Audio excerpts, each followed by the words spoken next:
¿Cómo están? Espero que estén todos bien. Todos, todas, todis, todos, que estén bien. Que no hayan novedades, que no hayan tristes noticias por ahí. Y voy a partir así como casi al tiro, considerando que es harta información la que hay que ver hoy día. ¿Ya?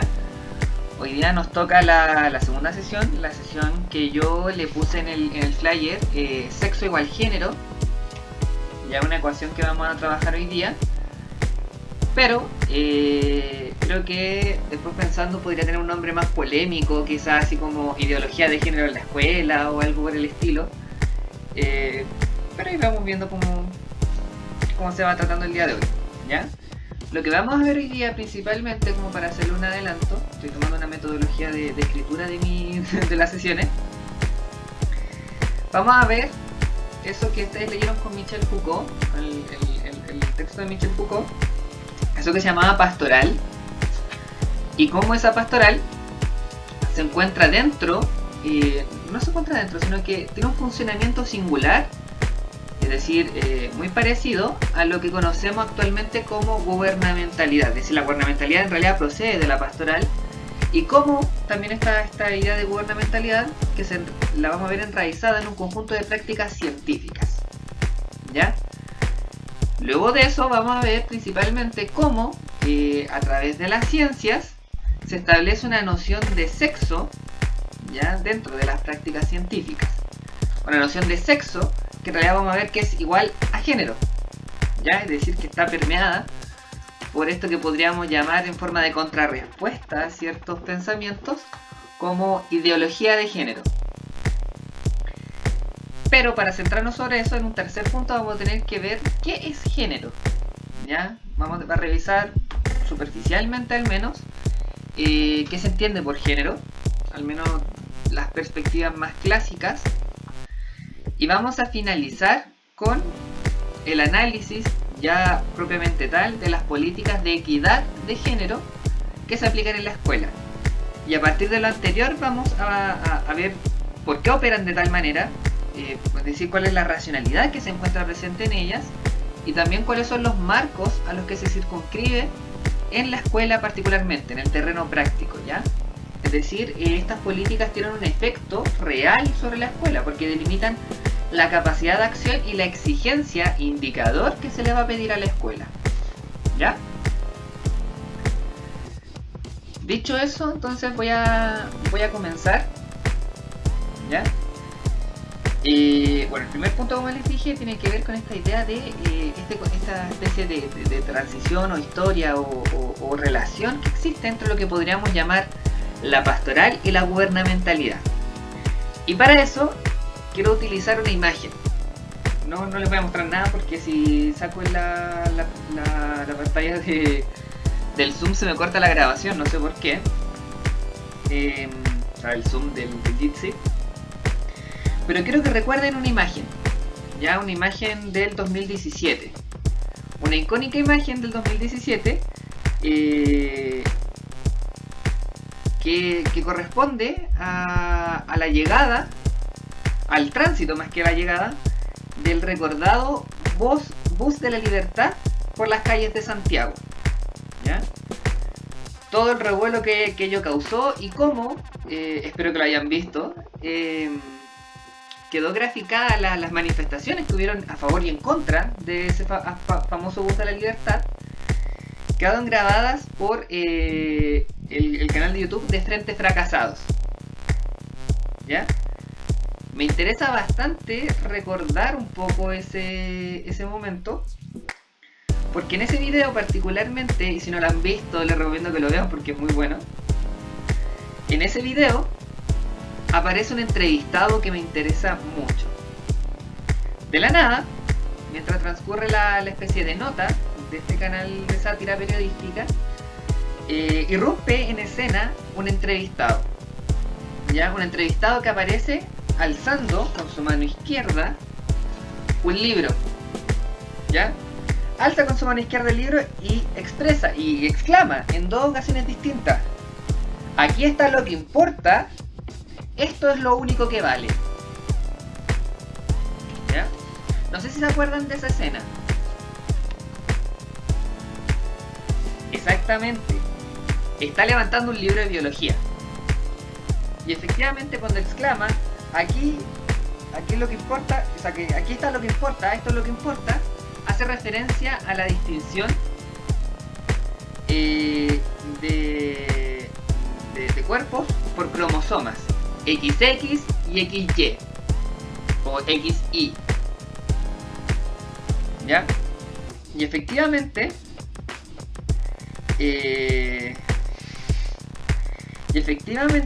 sostiene un manual de biología, un manual genérico de biología de dudosa actualización. Entonces este personaje me parece muy particular y me parece bueno traerlo a colación, bueno retomarlo, porque quiero que hagamos un ejercicio. Imagínense la misma escena, un sujeto en la misma situación, en pleno un bus que iría en contra de un bus básicamente transfóbico, como podríamos leerlo, desde un movimiento transfóbico. Aparece un caballero sosteniendo un libro. Imaginemos el mismo caballero sosteniendo un libro, pero cambiamos ese libro.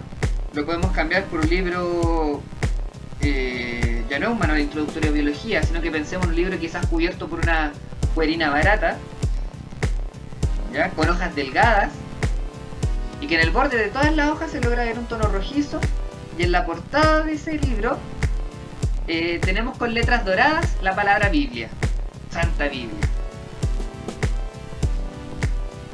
¿Cuál es la diferencia entre las dos imágenes?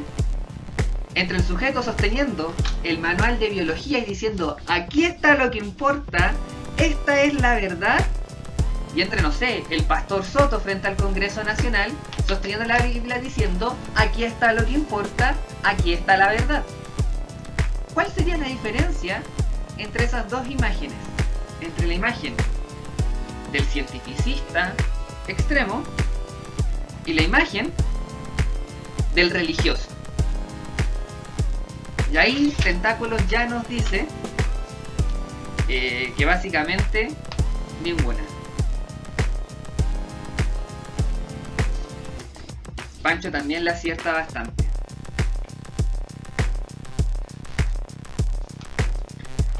Y esto lo quiero abordar desde una pregunta. Ay, hay un pero.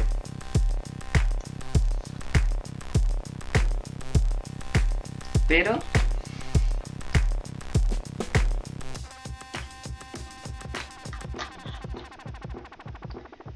no hay pero.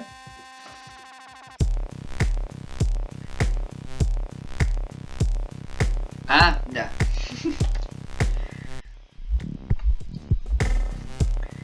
Quiero que esa imagen la retengan en su cabeza, esa comparación la retengan, porque lo voy a abordar con una pregunta.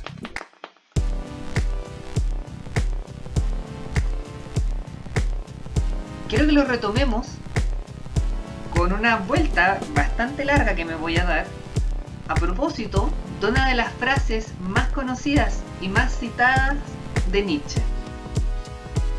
¿Ya? La pregunta es al respecto del aforismo 125 de la Gaia Ciencia. Aforismo que dice, casi palabra de Dios.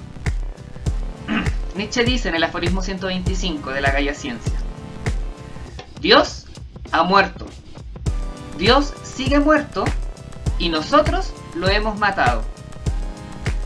Y la pregunta que quiero abordar acá, trayendo a colación el fanático biológico y el fanático religioso, ¿por qué Nietzsche en este texto, y no es en el único, en el Hacia Habló Zaratustra también lo vuelve a enunciar, ¿por qué Nietzsche mata a Dios y no lo niega?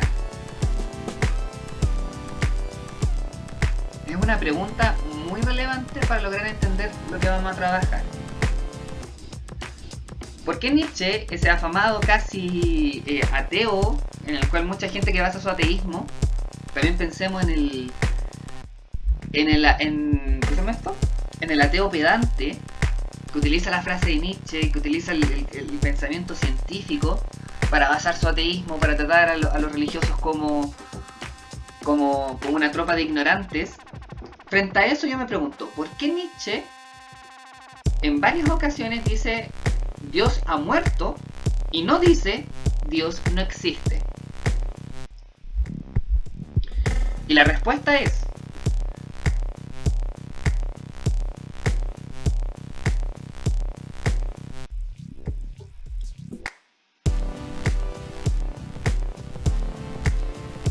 Cristóbal le está chuntando.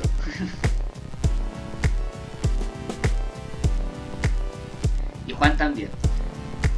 Dios existe desde Nietzsche, pero no existe en el plano que pudiésemos entender como teológico, religioso. Ya no es como una entidad trascendental, sino que Dios existe principalmente porque existe como ficción. ¿Se acuerdan de la idea de la semana pasada de ficción de Nietzsche? Dios es una entidad producida por un efecto real.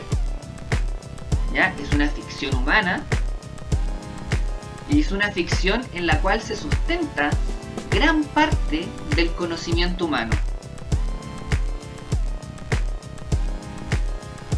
Exactamente, porque como esta gran metáfora, sustento de gran parte del conocimiento humano, gran parte de lo que conocemos por realidad, se basa la moral, lo que es bueno, lo que es malo, y la estética, lo que es bello y lo que es feo.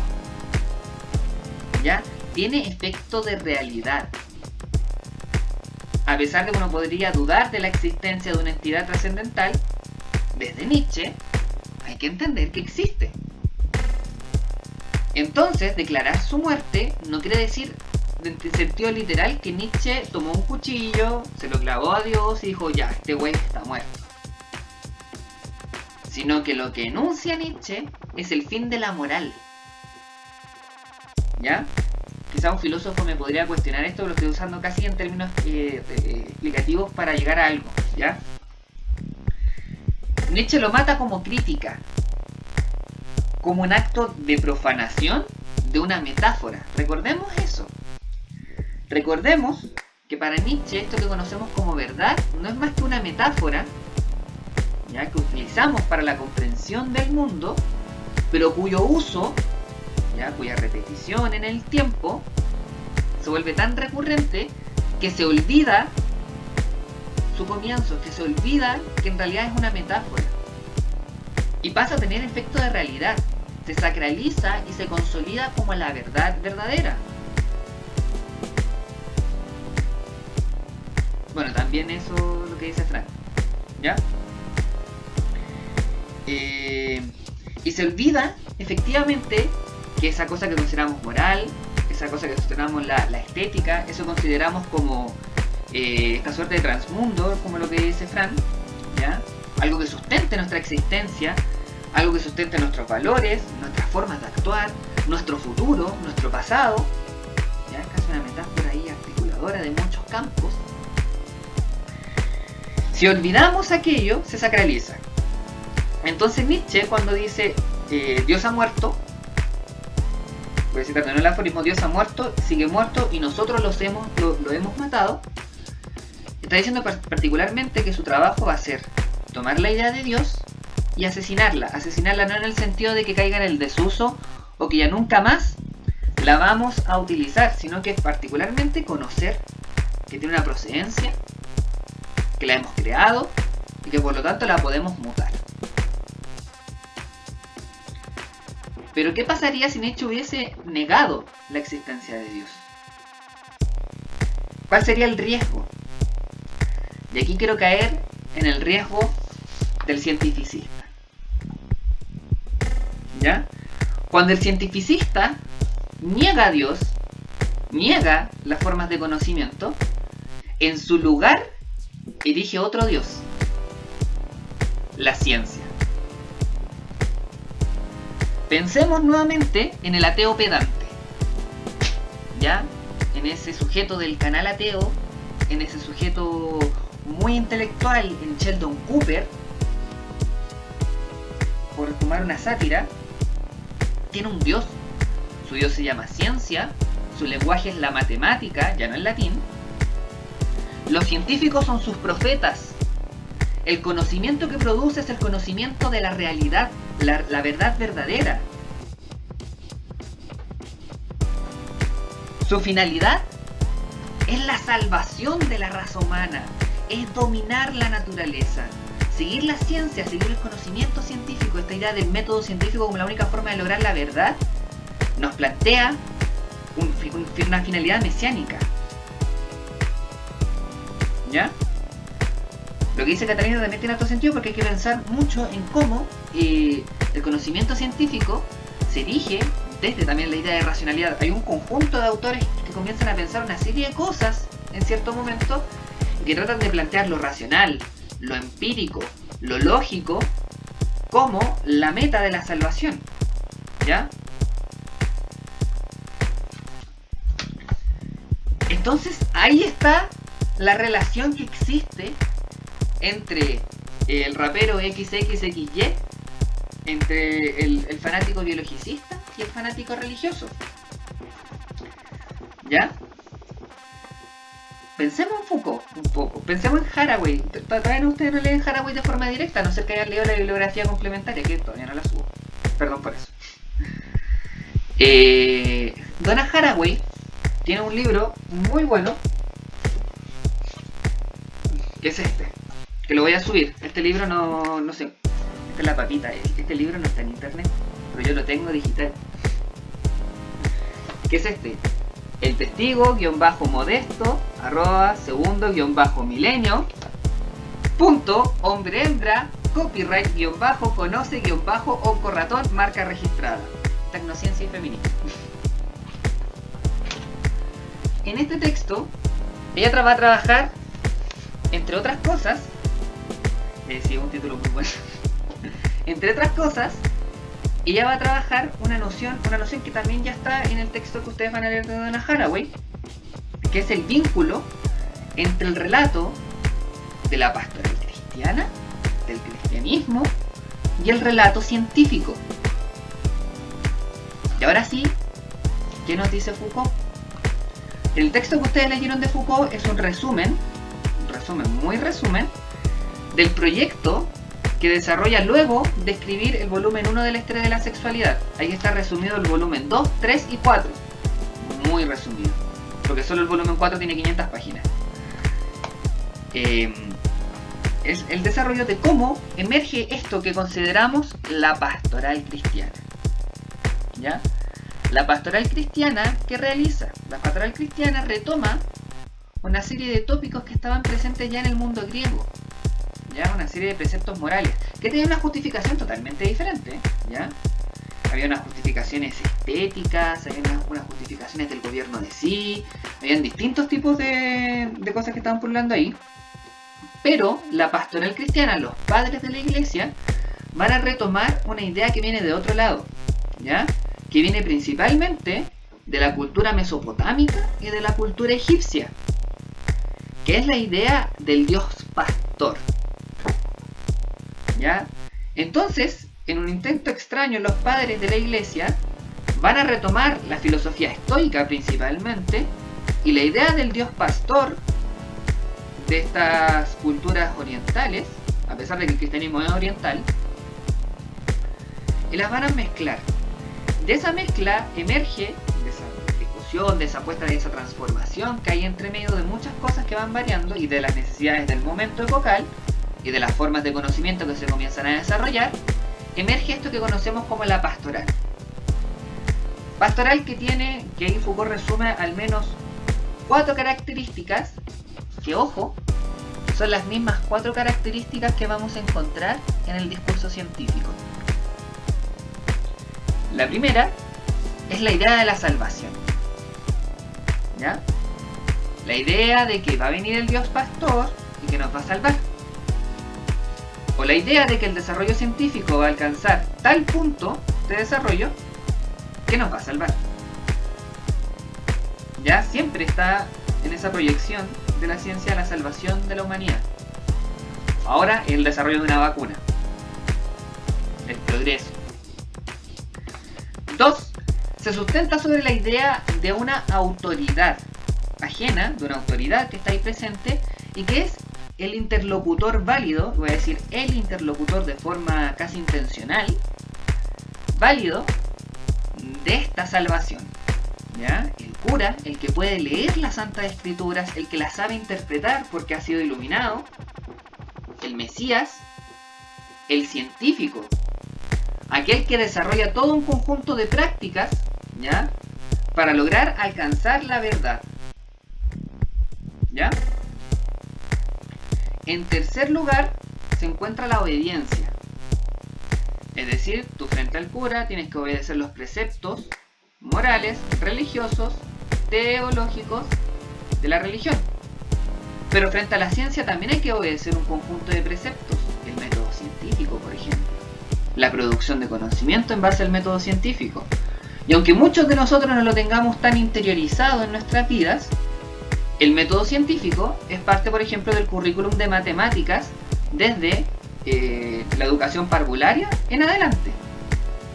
Ya se llama la resolución de problemas matemáticos, que está en base al método científico. Se establecen una serie de conjuntos de cánones, ya, de formas de proceder. Y finalmente, esta obediencia, esta autoridad ajena y este principio de salvación exigen de métodos y de estrategias de producción de verdad. ¿Ya? En la pastoral cristiana, efectivamente son la confesión, el autoexamen, la penitencia, ¿ya?, que van a revelar una supuesta verdad del sujeto. El sujeto va a encontrar una verdad de sí. En la ciencia, efectivamente, la producción de conocimiento va a estar en la naturaleza. Ya, si hablamos particularmente de cada uno de los terrenos científicos, podemos encontrar una verdad distinta. Ya, si hablamos desde la biología, vamos a encontrar la verdad celular. Nuestra verdad está en nuestras células y en nuestra molécula de ADN. Si hablamos desde la física, va a estar en el mundo cuántico de las vibraciones. Eso lo digo, es un chiste que hay por ahí. Si hablamos desde la química, va a estar en los flujos hormonales. Si hablamos de las ciencias sociales, va a estar en esto que llamamos la sociedad.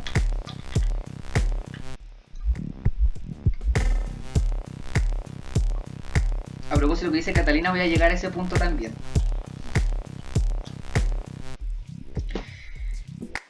Entonces vemos cómo no es posible establecer relaciones entre lo que es la pastoral y lo que es la ciencia. ¿Ya? ¿Por qué uno puede establecer estas relaciones y de dónde vienen? Particularmente porque la ciencia, tal como la conocemos en la actualidad, la ciencia contemporánea, parte como un arte de gobernar las poblaciones. Hay un libro muy lindo de Foucault, uno de los libros menos leídos de Foucault, encuentro yo, de los libros más difíciles de Foucault, y de los libros más importantes de Foucault, y de los más antiguos también, que es Las palabras y las cosas. Las palabras y las cosas es un texto donde Foucault hace toda una arqueología de las ciencias humanas. Por ciencias humanas no hay que entender ciencias sociales, ¿ya?, sino que va a hablar particularmente del nacimiento de la lingüística, de la economía y de la biología. Ciencias que tienen por finalidad analizar el sujeto humano, la humanidad. El humano como el sujeto que habla, trabaja y está vivo. Son ciencias que se establecen como dispositivos, ¿ya?, que requieren, o sea, que fueron requeridos en un momento en el cual el mundo deja de creer en lo ilimitativo de Dios y pasa a restringirse a las formas estatales, a las prácticas de gobierno del imperio en adelante. ¿Ya? Ahí comienzan a desarrollarse un conjunto de nuevas tecnologías y que requieren de un conocimiento sobre el cual basarse. En ese sentido, podemos entender que todas ellas están al alero de la estadística como ciencia del Estado, la ciencia estatal, sobre todo de la biología. Entonces la biología se erige, y voy a centrarme en la biología particularmente ahora, como una ciencia que dirige la población, la población en tanto especie, la población en tanto sustancia biológica individual. Entonces uno empieza a recordar también el volumen 1 de la historia de la sexualidad, ya no solamente este otro resumen que hace Foucault. Entonces, uno puede establecer la misma crítica. Matar a Dios, Foucault en el último capítulo, y este spoiler, de Las palabras y las cosas, termina anunciando la muerte del hombre, del humano. ¿Ya? Es decir, entra en una etapa de cuestionamiento profundo de eso que es la humanidad, a partir de las ciencias que lo crean, ya que lo producen como efecto. Y por eso después tenemos todo el desarrollo intelectual de Michel Foucault en cierta línea de análisis de la prisión, el análisis de la sexualidad, el análisis de los psiquiátricos, etc.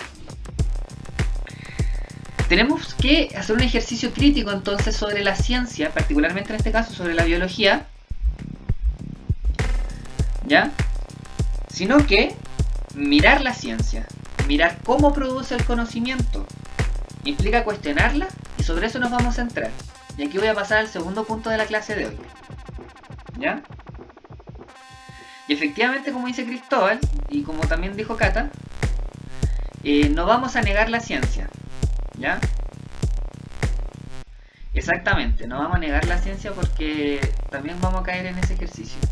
Podemos llegar a este ejercicio de vibración cuántica también como una religión, nueva ciencia, en cierto sentido, nuevo Dios. ¿Ya? El segundo punto que vamos a ver hoy día, eso era para conectar el texto de Foucault, es decir, vamos a ver que la biología se erige como una forma de dirección de la población. ¿Por qué nos interesa que la biología se erige como forma de dirección de la población? Porque ahí está el texto de Anne Faust Starling. Cómo la biología comienza a erigirse también como un discurso de verdad del sujeto en tanto que sujeto sexual. ¿Ya? Entonces, nuestra pregunta es, ¿cómo se produce entonces conocimiento científico? De aquí yo le tenía puesto así casi textual porque también tengo el mismo temor de lo que ustedes dicen en el chat, que es que no es para crear una postura anticientífica. ¿Ya? Por favor, no es caer en un relativismo extremo y en una postura anticientífica. La siguiente semana vamos a trabajar sobre esto particularmente, ¿ya? Sino que, y principalmente, ¿por qué no caer en una postura anticientífica? Porque tenemos que hasta el momento la ciencia nos ha servido bastante. Es una cosa material innegable. Es innegable que apenas salga la vacuna del COVID, vamos a estar todos haciendo fila para vacunarnos. ¿Ya? Hay una realidad material ahí también, ¿ya? Una producción material. Pero lo que nos interesa particularmente es analizarlo para conocer sus límites, para no sacralizar la ciencia, para no encontrar en ella una verdad última y decir que solo la ciencia dice la verdad y que todo lo que la ciencia dice es verdad también. Por ejemplo, y aquí esto está fuera del libreto, podemos recordar cómo la biología también y la psicología también se erigieron como discursos raciales para tratar de analizar a la población afrodescendiente como biológicamente inferior, como psicológicamente inferior.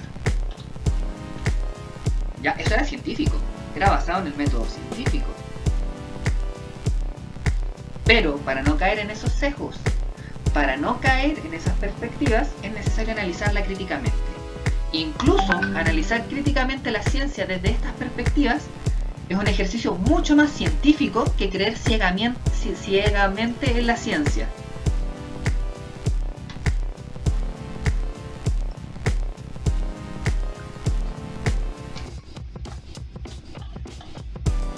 ¿Ya?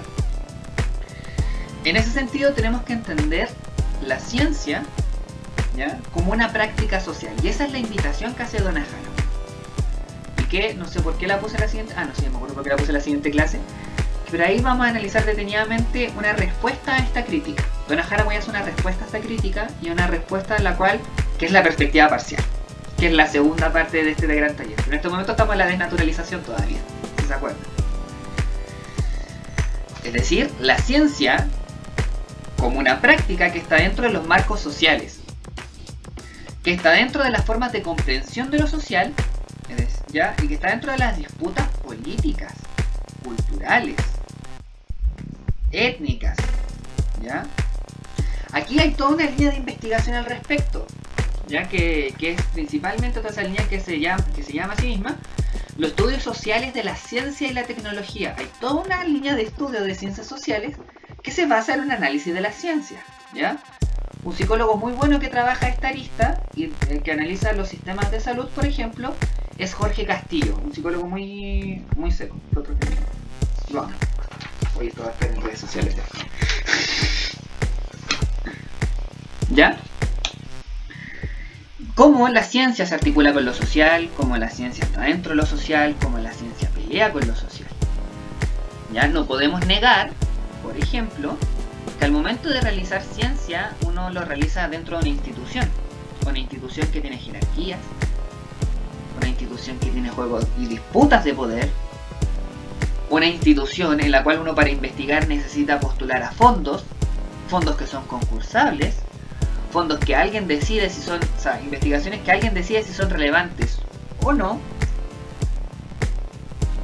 investigaciones que están determinadas por la disposición material, ya no solamente económica, sino también de lógicas de producción.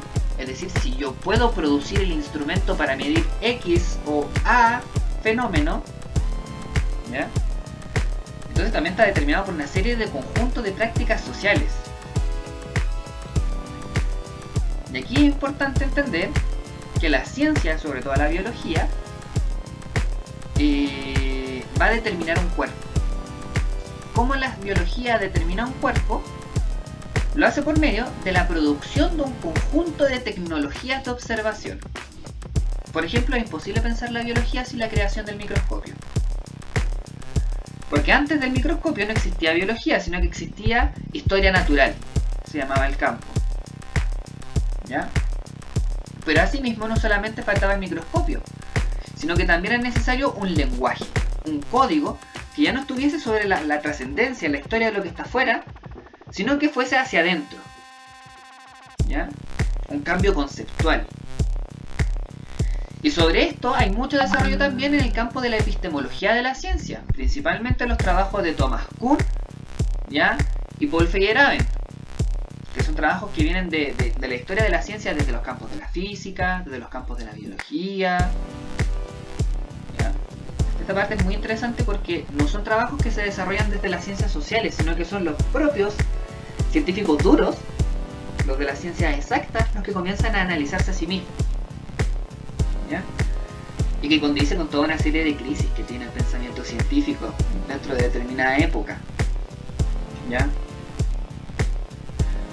Entonces, cuando la ciencia, con sus tecnologías, sus lenguajes,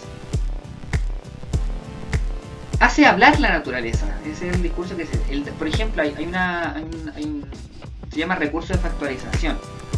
¿Ya? Hay un recurso retórico muy utilizado si ustedes leen artículos o si ustedes escuchan cómo hablan los científicos. Ellos dicen, bueno, los datos nos dicen, es el dato el que habla, no es el científico, ¿ya? Las investigaciones dicen, no son fulanito, Pedro, María, Juan, no. Las investigaciones, hay una despersonalización en función de que algo está hablando. ¿Qué es ese algo? La ciencia, la naturaleza. Es la ciencia la que lee a la naturaleza y la ciencia hace hablar a la naturaleza, ¿ya? Ese es el discurso que está presente. Pero más bien, y esto es retomando la línea Nietzsche, Foucault, los estudios sociales de la ciencia y la tecnología, Haraway está dentro de los estudios sociales de la ciencia y la tecnología. Uno tiene que decir, más que la ciencia hace hablar a la naturaleza, que la ciencia interpreta, ¿ya? el entorno a través de nuestros códigos y produce lo que describimos. Me interesa harto esa idea. Produce lo que se describe. Y aquí quiero analizar tres cosas particularmente. Por ejemplo, cuando los científicos dicen que estamos llegando al código de la naturaleza, que el dato habló, que las cosas son así y así. Hay que entender que funcionan, que la formalización del discurso científico se hace a partir de la matemática. Matemática, que es un lenguaje humano, ¿ya? Que es un lenguaje creado y que actualmente ya tiene muchas limitaciones para la investigación, sobre todo en física cuántica. Los físicos cuánticos están en otra. Ya han tenido que modificar la matemática, readaptarla, generar nuevos modelos, ¿ya? Es todo un revuelo que ocurre en un momento cuando pasamos de un mundo más mecánico, ese mundo que es movido por una gran persona que orquesta el universo, ya hacia el universo dinámico, sistémico, ¿ya? Exactamente, la matemática se define por sí misma, porque es un lenguaje creado, que ha sido súper útil, y eso no hay que negarlo, ¿ya? Pero es un lenguaje formal, creado por humanos, adaptado, readaptado y ha tenido una serie de modificaciones, ¿ya? Asimismo hay que entender que esa matematización, podemos decir, de la realidad se plasma a través de instrumentos que operan más que nada a forma de prótesis sensibles del cuerpo. El microscopio no es más que una versión aumentada de esto, con lo cual yo no veo. Es una prótesis visual. E incluso estas prótesis visuales, estas prótesis sensibles, que son instrumentos de investigación, que logran a cosas que nosotros no lograríamos ver, porque generan esa situación, la producen, ¿ya? Muchas de ellas ni siquiera se basan en la observación directa, sino que en la interpretación, en la inferencia de situaciones de observación. Aquí podemos hablar de las nociones de constructos, por ejemplo, que se desarrollan en ciencias sociales, en las cuales, no sé, observamos el aprendizaje. Y para observar el aprendizaje desarrollamos una serie de instrumentos de medición del aprendizaje, pero el aprendizaje es una inferencia de un proceso que es matematizado a partir de un instrumento.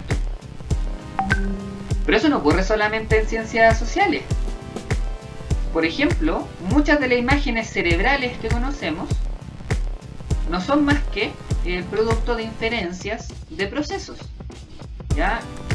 Hay un libro muy interesante que también se lo voy a subir, que se llama La historia del cuerpo. El primer capítulo es la historia de la medición en medicina, de la historia de la imagenología médica, ¿ya? La imagenología médica se basa en una serie de cosas que son súper exorbitantes, es muy interesante ese mundo. Por ejemplo, esta idea de inyectar sustancias que reaccionan a determinados rayos, con los cuales en ciertas partes cerebrales que están a base de glucosa, por ejemplo, y después ponga a las personas a realizar ciertos procesos, y que en base a la interpretación de dónde se acumula la glucosa, que es, comillas, radioactiva, no es radioactiva, pero que es luminosa frente a determinadas ondas, yo recibo el rebote de esa onda, genero una imagen de lo que sería el cerebro, y a partir de eso analizo las zonas cerebrales. ¿Ya? No es una observación directa, sino que es una interpretación de movimiento de glucosa dentro del torrente sanguíneo del cerebro. ¿Ya?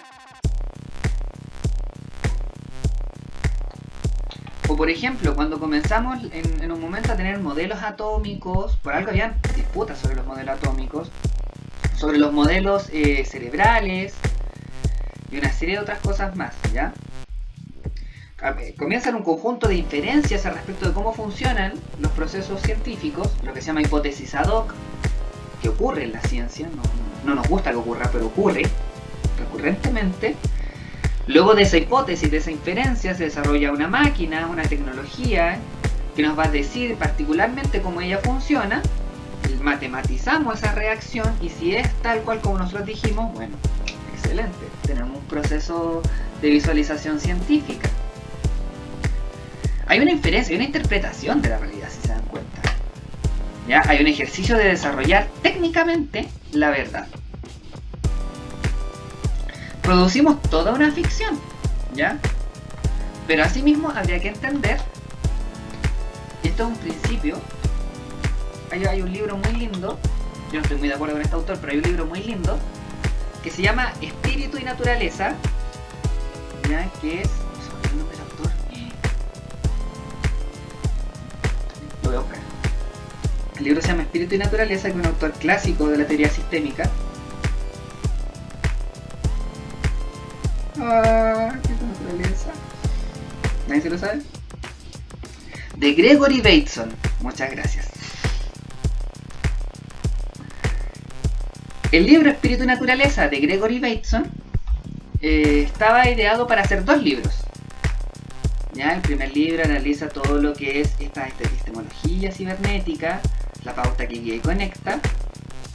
Pero el segundo capítulo a mí me parece mucho más interesante. Es el segundo libro, que está dentro de este libro, y que se llama de forma despectiva, es casi una humorada. Se llama Lo que todo escolar sabe. ¿Ya? Tenía un profe que le encantaban estas cosas en la universidad y me hacía leer esta clase de cosas. Lo que todo escolar sabe detalla una serie de principios que son necesarios de revisar en nuestra epistemología, ¿ya? Porque son temas que en realidad no todo escolar sabe y que la gente no suele saber. Entre esas temáticas está que la ciencia no demuestra nada. Que el mapa no es el territorio y otras cosas así, pero la que nos interesa en este momento es que la ciencia no demuestra nada. ¿Por qué la ciencia no demuestra? Que uno puede empezar a cuestionar el periodismo científico. Porque la ciencia no funciona por demostración, no funciona por confirmación, sino que funciona por falsación. ¿Ya? Uno trabaja con hipótesis nulas. Uno desarrolla modelos experimentales con los cuales trata de votar sus propias hipótesis. Ya uno no trata de reafirmarlas, uno la pone en escenarios en los cuales mi hipótesis debería fracasar. Esa es la lógica que debería ir detrás. Ahora, esto no ocurre así, ¿ya? Hay una serie de vicios entre medio que hacen que esto no ocurra tal así. ¿Ya? La ciencia no nos dice cómo son las cosas, sino nos dice lo que conocemos de las cosas y cómo no son las cosas hasta donde las conocemos. ¿Ya? Es por lo tanto una forma de conocimiento súper limitativa, ¿ya? Que en su misma formulación no debería pretender, o en su formulación no pretendería llegar a una verdad última, ¿ya?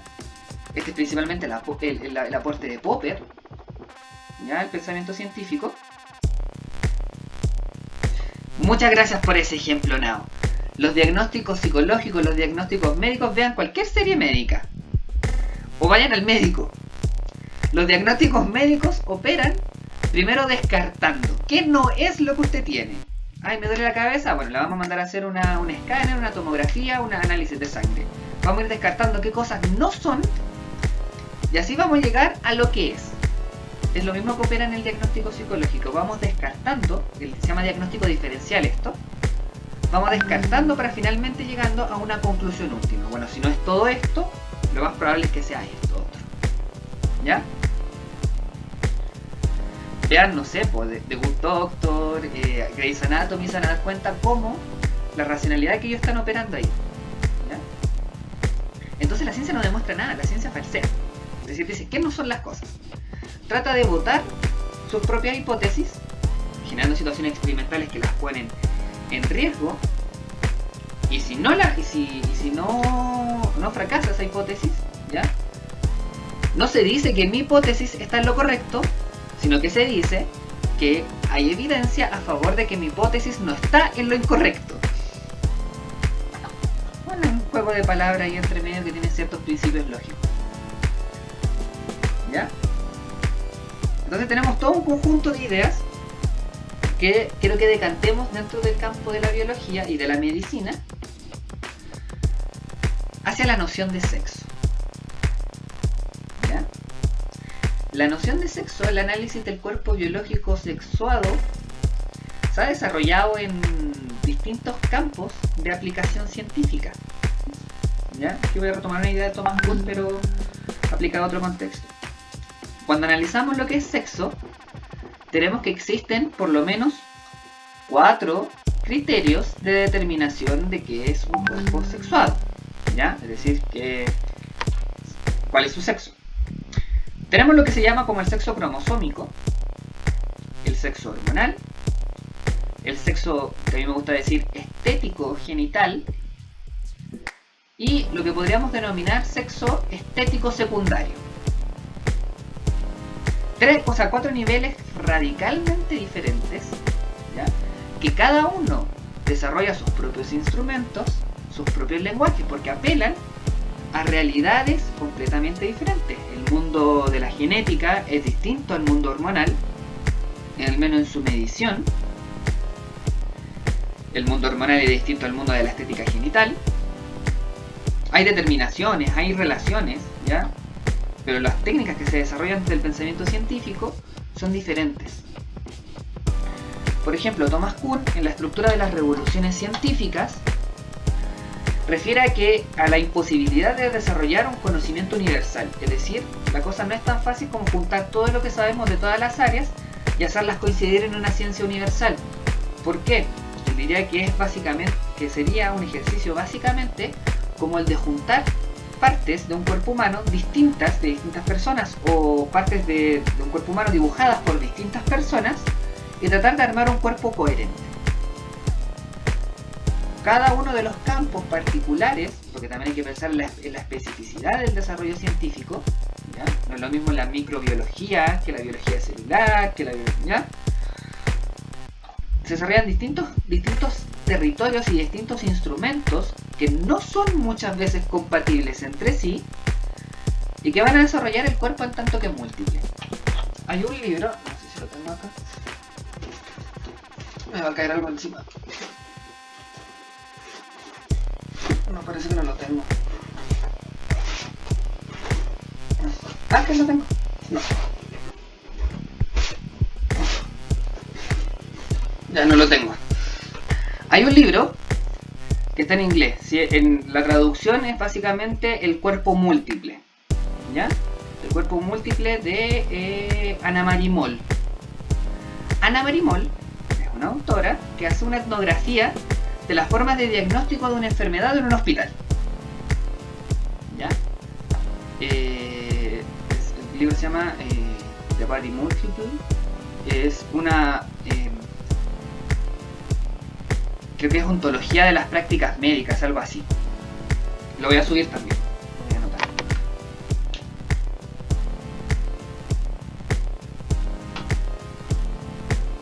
Bueno.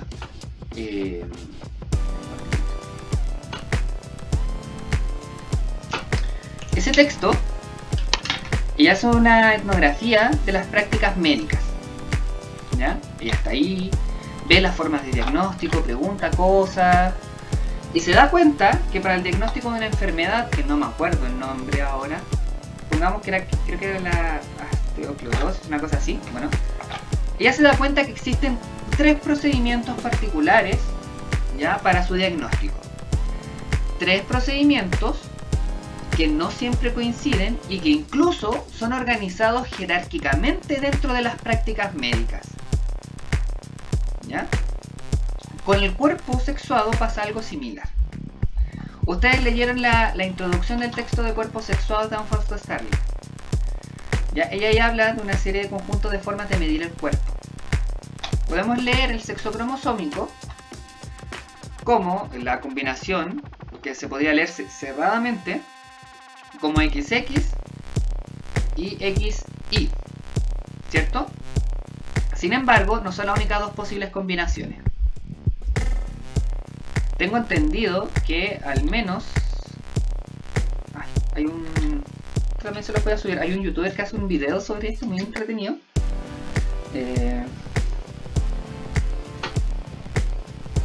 Es un divulgador de biología básica. Y es muy entretenido lo que él hace, porque él habla de cierta variación genética de los cromosomas X y cromosoma Y, que no es la única, ¿ya? Podemos encontrar dentro de, por ejemplo, de lo que él enuncia son 6. Yo tengo entendido que son más, ¿ya? No soy experto en biología y me van a perdonar. Entonces entendemos de partida que el nivel cromosómico, la cosa ya ni siquiera se reduce a masculino, femenino, hombre, mujer, sino que además hay otro conjunto que muchas veces es desestimado por considerarse anomalías, mutaciones, inviabilidades, síndromes, ¿ya? Pero que están dentro de ese espectro. Un espectro cromosómico que no se deja reducir a un aspecto binario. El segundo nivel es el nivel hormonal, ¿ya? Y por ejemplo, ahí ustedes tenían la introducción del texto de Anne Foster Starling, donde el nivel cromosómico y el nivel hormonal se podían anular mutuamente. ¿Ya? El caso de esta deportista que tenía unos bloqueadores de andrógenos, si no me equivoco, algo así era, ¿ya? Y que, por lo tanto, impedía que su cuerpo sintetizara de forma adecuada la testosterona, y como todos los cuerpos producen testosterona y estrógenos, ¿ya? Es decir, aquí ya de partida tenemos que entrar a dudar sobre la idea de que existen hormonas sexuales, porque todos los cuerpos producen todas las hormonas, ¿ya? Y incluso hay una serie de fenómenos que empiezan a pulular de regulación.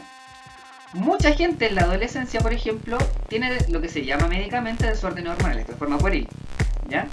En las mujeres se regula rápidamente en la actualidad, y se regula a partir de píldora anticonceptiva, así, estúpido y derecho, ¿ya? Píldora anticonceptiva, que es un chute de hormonas. En los hombres también pasa, y es súper recurrente, de hecho yo lo tuve, que ocurren también desbalances hormonales que son producto también de tipos de alimentación, de tipos de exposición genética, una serie de cosas más.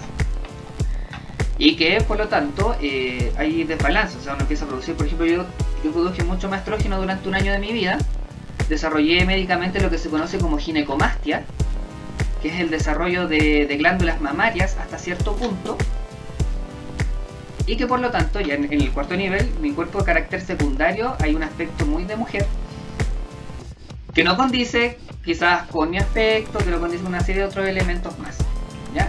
El nivel hormonal es súper cuestionable. Después está el nivel estético genital. El nivel estético genital, que nuevamente corresponde a la medida de este órgano indeterminable que hay en la entrepierna de las personas hasta que cumple ciertos parámetros, ¿ya? Menor a 0,9 centímetros se considera clítoris, mayor a 2,5 centímetros se considera pene, el espacio intermedio operable o intersex, ¿ya? Y después está la estética secundaria. La estética secundaria correspondería específicamente, como les dije, a ciertos caracteres que se deberían desarrollar en una linealidad supuestamente de la biología como naturaleza.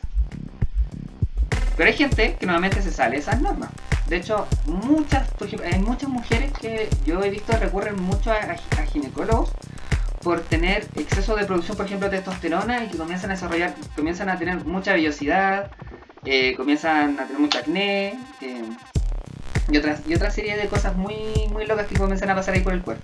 El cuerpo, como se dan cuenta, en estos 4 niveles no coinciden necesariamente entre sí, y además ninguno de ellos es binario.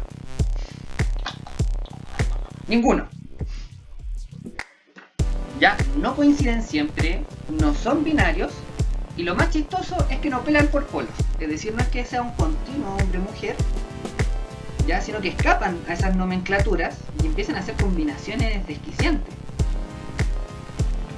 Y ahí está la conclusión que nos daba Anne Foster Starling al decirnos que eso que llamamos sexo biológico, es decir, al mezclarse la biología como ciencia, la ciencia como práctica cultural, como práctica que desarrolla un lenguaje, como práctica que se está dentro de las formas de conocimiento de una época determinada, no escapa de lo que es género.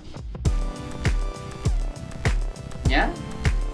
Es decir, el sexo es igual a género, pero no en el sentido TERF, no en el sentido transfóbico, no en el sentido de volver a la naturaleza, sino en el sentido de que eso que llamamos la naturaleza del sexo es una práctica social.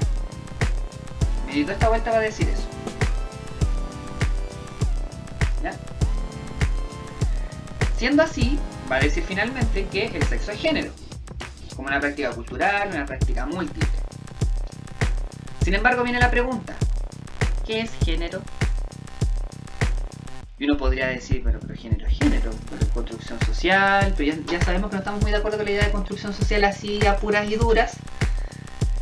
Y lamentablemente no existe una definición de lo que es género. Y además, el concepto género tiene una historia bastante marcada, que parte con experimentos de finales de la década del 60 que se empiezan a publicar por allá por el 70 y que se vinculan con las prácticas psiquiátricas, que después dan una serie de giros, se combinan con una serie de cosas y terminan en algo totalmente diferente. Entonces, pasamos al cuarto punto, si no me equivoco ya. Tercer punto, que es, ¿qué es género? Si el sexo es igual género, entonces ¿qué es género? Y yo tengo una infografía de esto en la página de Instagram, ustedes la pueden revisar, hay un resumen.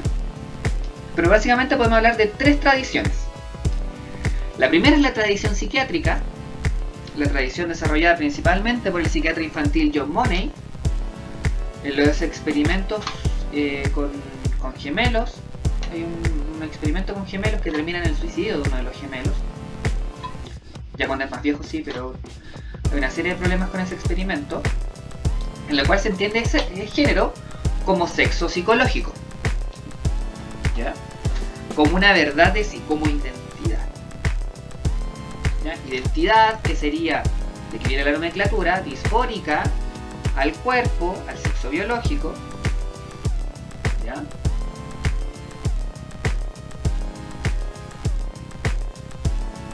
Claro. Y como dice Catalina, hay un documental muy entretenido al respecto. Si también quieren leer la historia, Volve Preciado la trabaja en el texto Yonki, en un texto que está por ahí. También se los voy a subir. Tiene un capítulo que se llama Tecnogénero.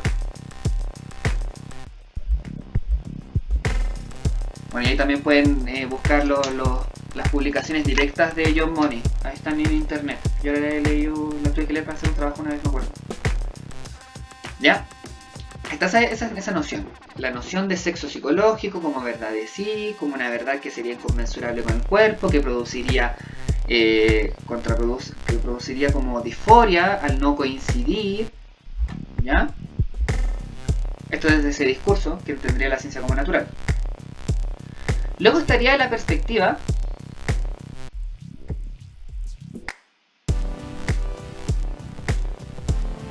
la perspectiva psiquiátrica, es la que más se parece a la que bien dice Pancho, ¿ya? Así como a la persona se identifica. Si bien mantienen un plano de verdad de sí, y por eso yo le llamo psiquiátrica, más que por el tema de la patologización, sino que por hablar de una verdad de sí, ¿ya? Hay que entender que la psiquiatría es la pionera de las ciencias psi, de la psicología, la psiquiatría, ¿ya? Hay que tratar de buscar esta verdad de sí mismo, este fenómeno psicológico. Luego vendría la perspectiva institucional, ¿ya? La perspectiva institucional, que si bien se utilizaba desde los 80, si no me equivoco, se reglamenta en 1995 en la Cuarta Conferencia Internacional de la Mujer de Beijing, cuando se establece por género, y aquí esto les va a parecer muy recurrente, como la diferencia hombre-mujer, ¿ya? La diferencia social hombre-mujer, la diferencia de roles, la diferencia de opresión, que después va a retomar el feminismo, ¿ya? Principalmente el feminismo radical. Es decir, entender la diferencia hombre-mujer como roles de género, estereotipos de género, en esa línea. Y por eso también hay toda una... Y es la institucional porque es la que se elabora como indicador de desarrollo país. Y si ustedes leen gran parte de las políticas de equidad de género, funcionan en esta línea, institucional. Diferencias hombre-mujer, ¿ya? Cae nuevamente en un binario. Y finalmente estará la que yo siempre dejo al final porque es la que más me extiendo, que es lo que le podríamos llamar una perspectiva crítica, que se viene desarrollando desde también los 80, que es aquella que podemos entender con el lindo enunciado que todos enuncian pero que pocos han leído, que es la performatividad de género, ¿ya? Dentro de este campo hay que hacer una distinción tajante y una distinción necesaria, ¿ya? Que es performatividad. No es lo mismo que performance, ¿ya? Cuando Judith Butler en sus textos va a decir performatividad de género, no quiere decir que sea una actuación, no es una performance, ¿ya? ¿De dónde viene la idea de performatividad? La idea de la performatividad viene de la lingüística, de la teoría de los actos de habla de John Austin, que está en el texto, también se los voy a subir, que son unas clases, que se llama Cómo hacer cosas con palabras. O con las palabras que... Bueno, es lo de ese detalle. En esa teoría de los actos de habla, John Austin llega a los enunciados performativos. Los enunciados performativos son los que en un afán de descripción producen la cosa que describen. ¿Ya?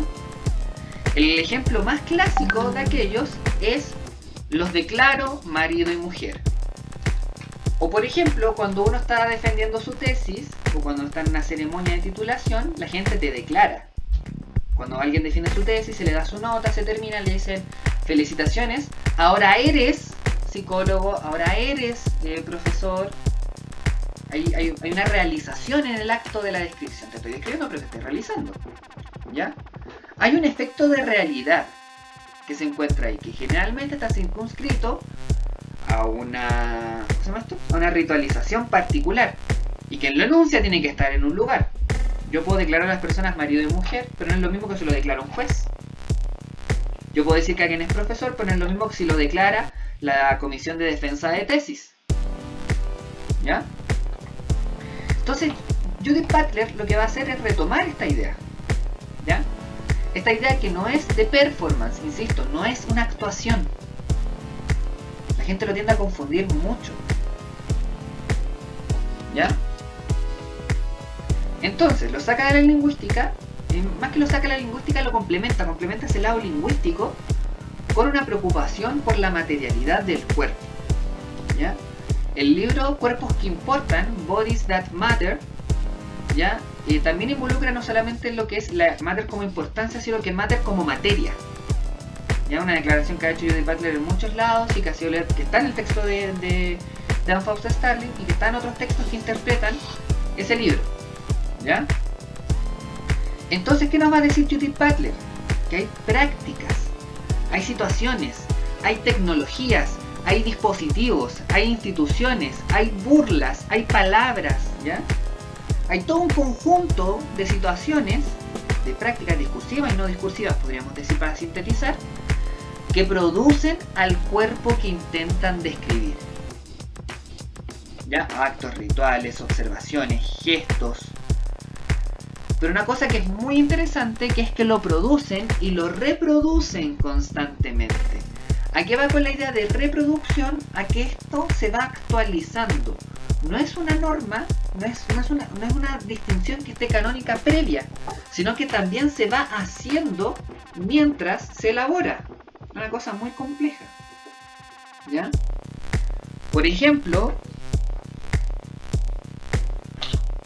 cuando habría que comenzar a analizar históricamente, por ejemplo, los cambios de los significados de las palabras para referirse a ciertas cosas. ¿Ya? Muchas veces palabras son cambiadas de contexto de forma antojadiza por la sociedad civil, por las personas, ¿ya? En cualquier momento, y las palabras comienzan a cambiar de significado. Cambian de significado, cambian de enunciaciones, cambian de posición. Entonces también se reactualizan. Eso es lo interesante de la perspectiva de Judith Butler, porque no nos va a retrotraer a un mundo estático, a un mundo predefinido, a un mundo simbólico predefinido en el cual nosotros caemos, sino que le va a interesar particularmente cómo en distintas situaciones, en distintas circunstancias, distintos grupos hacen un uso distinto de las palabras. Por eso, por ejemplo, en un momento se va a obsesionar harto con el documental Paris is Burning, analizando la cultura PAL de New York, por cómo este conjunto de personas comienzan a retomar ciertas prácticas discursivas y le hacen otro uso de ellas. Ahí está, por ejemplo, el reading, el shade, lo que conocemos en Chile como el palabreo. O sea, el palabreo puro y duro es retomar eso y hacer otro uso. Por lo tanto, también abre la posibilidad de resistencia a generar otras prácticas.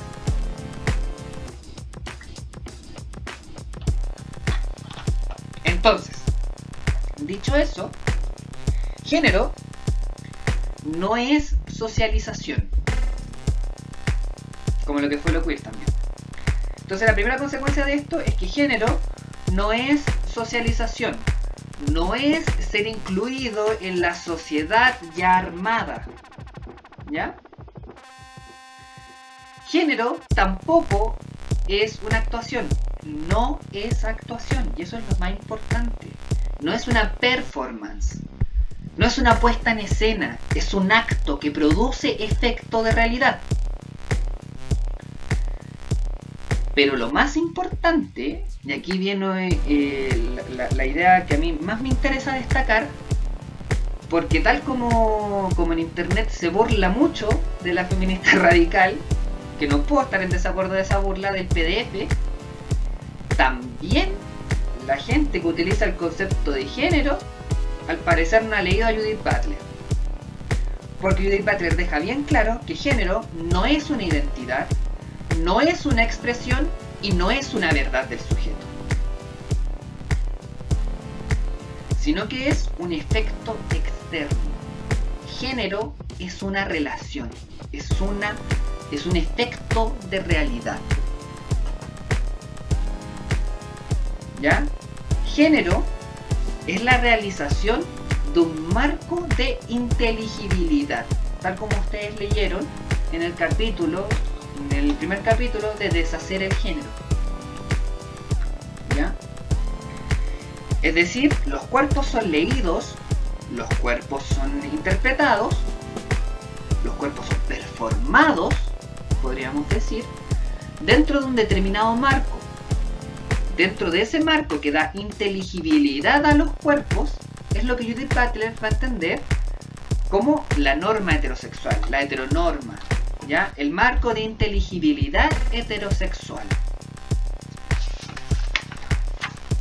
Aquí pasamos a una reflexión interesante que realiza Judith Butler a propósito de eso. Generalmente se piensa en un esquema lineal, ¿ya? Un esquema lineal donde está sexo, luego está género y luego está orientación sexual. Y me hicieron una pregunta.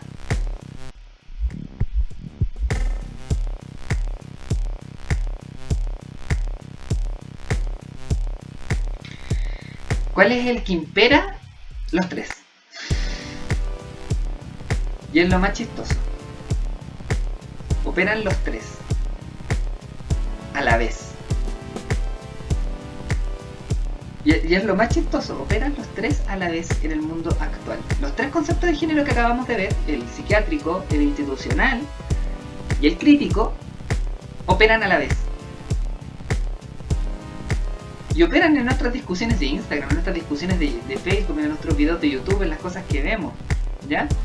Cuando entendemos que las personas pueden hacer, un uso distinto de esta noción de género, cuando validamos la expresión trans, por ejemplo, estamos desde una perspectiva crítica, desde un lugar que se puede hacer otros usos. Pero muchas veces caemos en el vicio de entenderlo como una identidad verdadera, como una identidad oculta dentro del sujeto, caemos en la perspectiva psiquiátrica, pero a la vez también la entendemos cómo eso opera dentro de las formas de socialización de hombres y mujeres. Lo reducimos a un binomio, hombre y mujer, y están operando las tres, que es lo más chistoso, y por eso mencioné las tres. ¿Ya? Sin embargo, es como si la lectura de Butler fuese teñida por otras lecturas. Por eso también en ese caso soy un poquito más canónico para marcar la diferencia, al menos a nivel analítico. ¿Ya? ¿Y por qué ocurre esto? Y muchas gracias por la pregunta, Sergio, porque ocurre particularmente lo que dice Butler. ¿Ya? Generalmente cuando se tienden a pensar estas categorías, se piensa que en un continuo que sería sexo biológico, ¿ya? Que del sexo biológico derivaría el género, ¿ya? Como la construcción social que se hace a partir del sexo biológico, lo cual a su vez asociaría con una orientación sexual, ¿ya? Es decir, la orientación sexual en realidad responde a un fin biológico o la naturaleza. Sin embargo, lo que hace Judith Butler, y es uno de los giros más interesantes que ella tiene, es invertir ese esquema. Ella parte de la orientación sexual. Parte diciendo que existe un marco, y ahí retoma una lectura de Monique Wittig en el ensayo El pensamiento heterosexual, en el cual hay una universalización de un esquema que es heterosexual. Es decir, un esquema que se basa en la reproducción de la raza humana, ¿ya? Y que no solamente opera sobre los cuerpos de nosotros, sino que también va a operar sobre otras denominaciones. Por ejemplo, ¿cómo llaman a esto? USB. Pero lo que tengo en mi computador también USB. ¿Cómo los distingo? ¿Cómo se le llama a esta parte del USB? El USB macho y el USB hembra. Cosas tan estúpidas.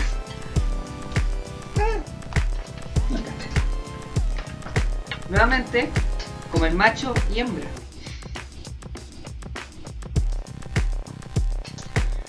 ¿Ya? Hay una universalización de estas categorías. Comienza todo el mundo a ser leído como heterosexual, ¿ya? O como la base de este pensamiento. Por lo tanto, esta idea requiere de un binomio de sexos. Para ser heterosexual se necesitaría un hombre y una mujer, que son de forma femenina, masculina, y que eso se plasme en su sexo biológico, ¿ya? Ahí uno puede entender por qué también se aíslan otras formas biológicas corporales de los esquemas y de los esquemas que se enseñan, que también es una cosa importante ahí, ¿ya? En ese caso, y aquí también quiero hacer una aclaración, no habría que pensar este pensamiento de la heteronorma, ¿ya? También pasa las relaciones homosexuales, y aquí también voy a caer un poco al detalle de eso. No habría que pensar, y que también es una mala lectura de Butler y de Monique Wittig, en una heterosexualidad obligatoria. Decir heteronorma no es lo mismo que decir heterosexualidad obligatoria, ¿ya? ¿Por qué? Porque en la base de este pensamiento heterosexual es necesario que haya una alteridad. Ustedes leyeron eso en el texto de Judith Butler, ¿ya? Con la cual se defina lo mismo. Es decir, la inteligibilidad también tiene a esto que podríamos llamar oprimido, en el texto de Butler, a este oprimido que sirve al pensamiento heterosexual para definirse a sí mismo. Esa alteridad que sería lo homosexual, ¿ya? Hay, por ejemplo, la gente que estuvo en el taller de porno, y a las que no también voy a subirlo. Yo hice todo un artículo sobre cómo se realiza ese juego en las categorías de páginas pornográficas. Cómo las categorías de las páginas pornográficas se sirven de la distinción heterosexual, homosexual para definir a lo hetero, ¿ya? Entonces tenemos un esquema que finalmente nos termina diciendo esto: sexo es igual a género en un marco de inteligibilidad, en un marco de lectura de los cuerpos, heteronormado. Acá hablamos con heteronormado a que se universaliza ese tipo de relación, sea una relación que requiere un hombre, una mujer, ¿ya? Como un marco de lectura que produce al cuerpo que dice describir, que está operado tanto desde la biología, desde el discurso biológico más clásico, desde el que llega con el libro de biología, ¿ya? Hasta el que está con la Biblia, y que es característico de nuestra ética sexual, ¿ya? Entonces vemos al final que sexo es igual a género, en este sentido bastante particular. Me quedan 15 minutos y voy a tratar de hacer todo esto en 15 minutos.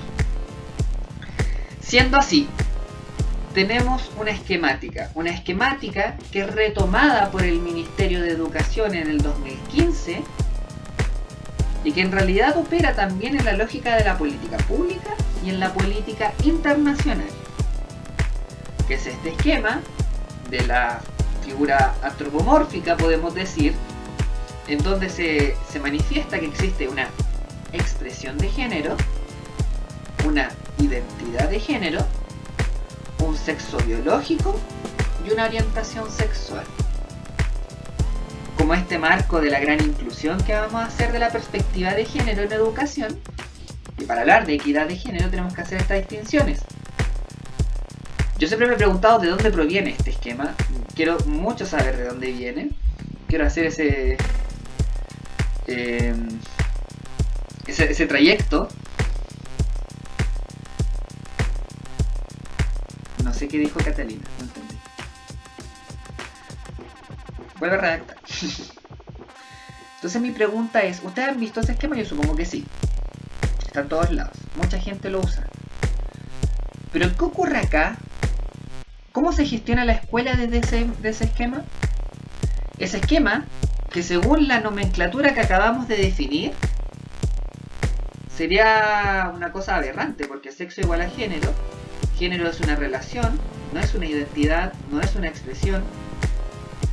Y en realidad, género está al servicio de un marco heteronormado que define ciertas orientaciones sexuales.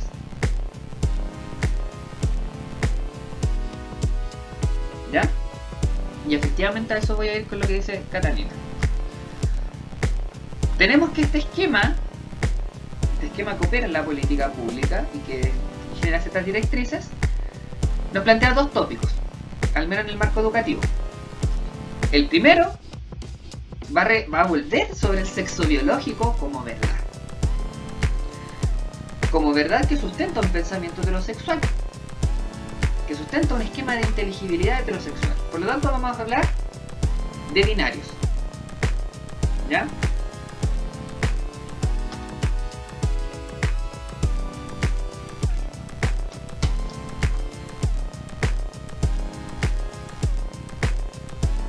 Sí, ese esquema es como lo que dijo Juan, pero de alguna forma funciona.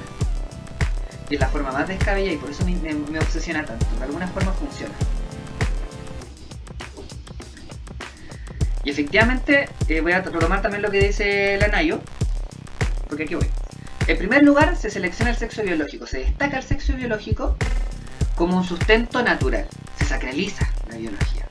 ¿Ya? Es decir, nos hace todo este rollo que hemos tratado de hacer en la sesión de hoy día, de entender particularmente que la ciencia opera como pastoral. Aquí está operando la ciencia como pastoral, pura y dura, no hay un ejercicio crítico de la ciencia.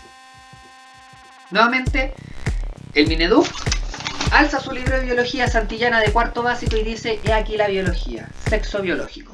Y lo deja ahí, en la política pública. Y la escuela tiene que funcionar bajo ese esquema. ¿Ya? Pero ese esquema del sexo biológico nos desarrolla y nos permite, y esta es la explicación que yo me hago a propósito de esta dinámica, nos permite un segundo tópico, donde van a habitar la expresión de género, la identidad de género y la orientación sexual. Es decir, este segundo tópico va a tomar lo que vamos a entender como género, ¿ya? Lo va a entender como lo que podemos robarle una nomenclatura al pie y vamos a hablar del género como necesidad educativa especial. ¿Ya? Género como necesidad de igualdad entre hombres y mujeres, como una necesidad educativa especial, como una política de integración, como una política paternalista, ¿ya? Necesidad educativa especial a la identidad de género también, es decir, vamos a desarrollar protocolos cuando lleguen niñas trans a la escuela, y necesidad educativa especial también a la orientación sexual. Este segundo marco nos permite hablar ya de desigualdades sociales dentro de la política educativa. Apela al marco social del concepto de género, retoma un poco de las tres tradiciones, las reagrupa, hace unos juegos extraños y las lleva a una política que podemos analizar, la política que está actualmente vigente, que es este plan calidad con equidad de género, si no me equivoco, que opera en tres grandes sectores. El primero es calidad sin sesgo, ¿ya? Calidad sin sesgo, que está haciendo referencia a las formas de socialización, que está haciendo referencia a las identidades trans,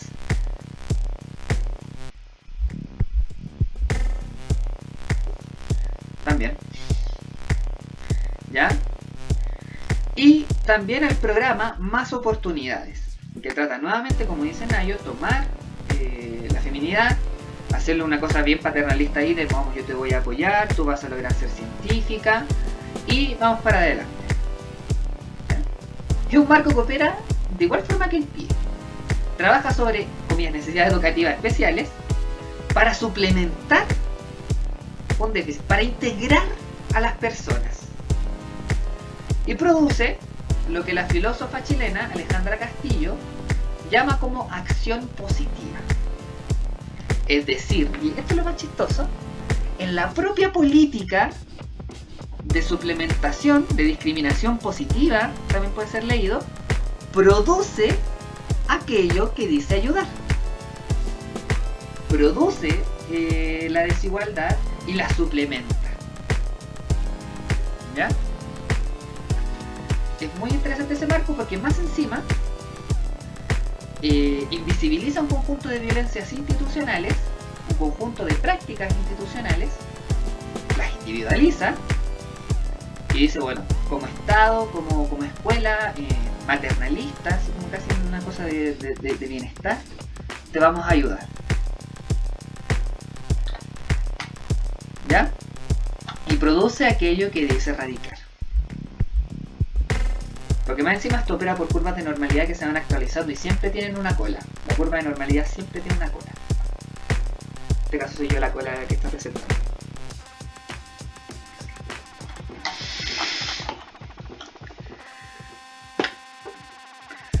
Pero me parece mucho más interesante porque estas otras ya están súper analizadas. Esta idea de las políticas de igualdad. El texto que hay, no está en internet ese sí, que lo pueden leer en el Disenso Feminista de la Alejandra Castillo. Ya que lo tengo, déjenme ir a buscar.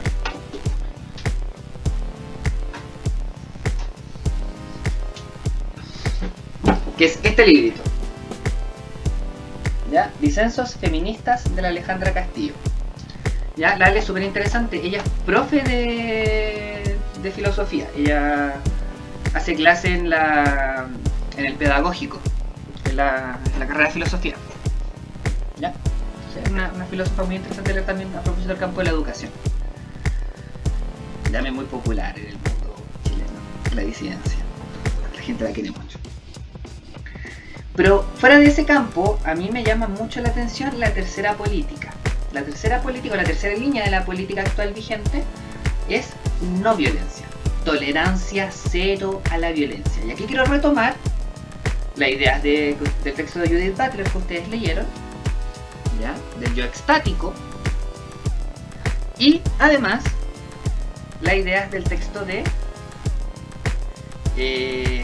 Giorgio Agamben. Lo que ustedes leyeron de Giorgio Agamben es un resumen. Un resumen de un texto que se llama Opus Dei o Gloria Divina. Un texto que, si ustedes lo leyeron hasta el final, menciona a Adolf Eichmann. Adolf Eichmann era un teniente coronel, si no me equivoco, de la SS en el Tercer Reich alemán.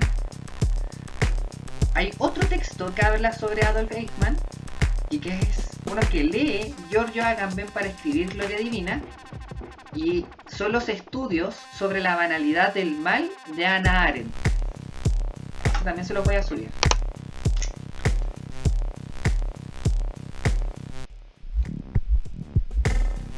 De hecho, lo que hace ahí un poco Agamben es retomar la lectura de Hannah Arendt y darle otro giro, desde una arqueología del mundo cristiano, de la ética cristiana.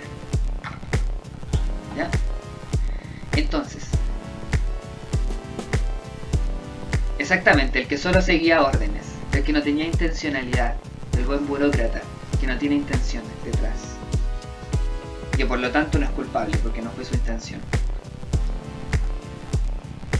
¿Ya? El burócrata, una figura, el Paco que dice que solo está haciendo su pega. ¿Ya?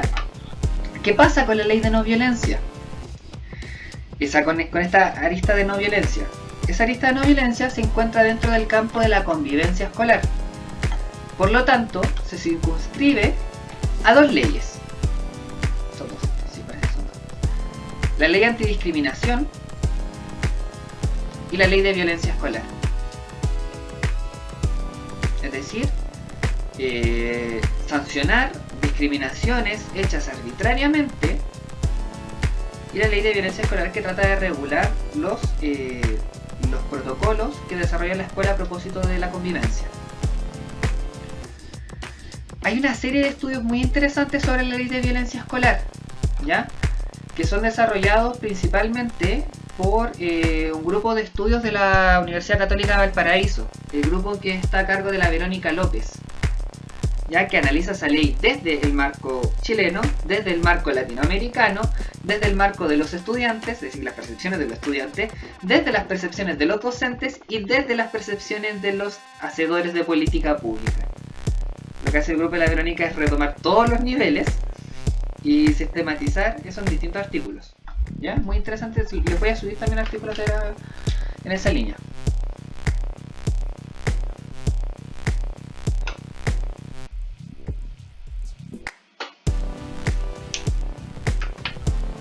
¿Por qué no te dejaron? Bueno, y uno comienza a pelear también con las instituciones de qué tesis te dejan hacer. Hay una policía epistemológica dando vuelta por ahí. Bueno, volviendo al tema de la ley de violencia, de esta lista de no más violencia, lo que hace particularmente, el efecto que tiene en sí mismo, es establecer penas, sanciones que son ejercidas sobre sujetos individuales, ¿ya? Pero en ningún momento operan, si ustedes leen la descripción, porque no hay una descripción más detallada de la política actual. De hecho, súper poco el material que hay al respecto y me llama harta la atención. Bueno, ¿qué más voy a esperar de Cubillos? Esa fue realizada durante el periodo de Cubillos. Esa línea de trabajo termina operando, produciendo dos situaciones. No es preventiva, por lo tanto actúa después de los hechos de violencia. Y en cierto sentido, trata de, y aquí voy a utilizar este término, de deshumanizar al violentador, ¿ya? Que violenta a alguien que ya fue deshumanizado. Y voy a decir deshumanizado en el sentido que trabaja Judith Butler en ese texto, ¿ya? Es decir, una persona que escapa de los marcos de la inteligibilidad. Cuando una persona es atacada por lo que podríamos llamar motivos de género, motivos de orientación sexual,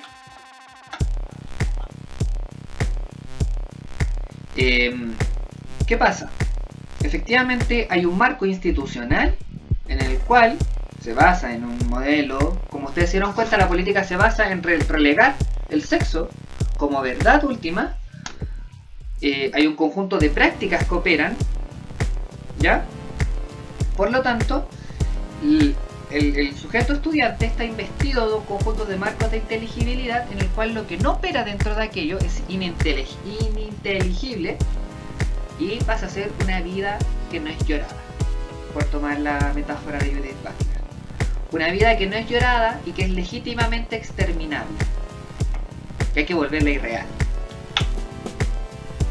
Pero sin embargo, la ley de violencia escolar lo que hace es un segundo movimiento muy interesante.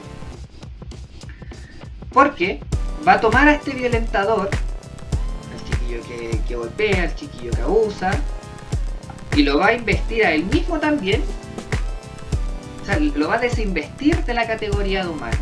¿En qué sentido? En el sentido del intolerante, en el sentido del homófobo, en el sentido del transfobo, ¿ya?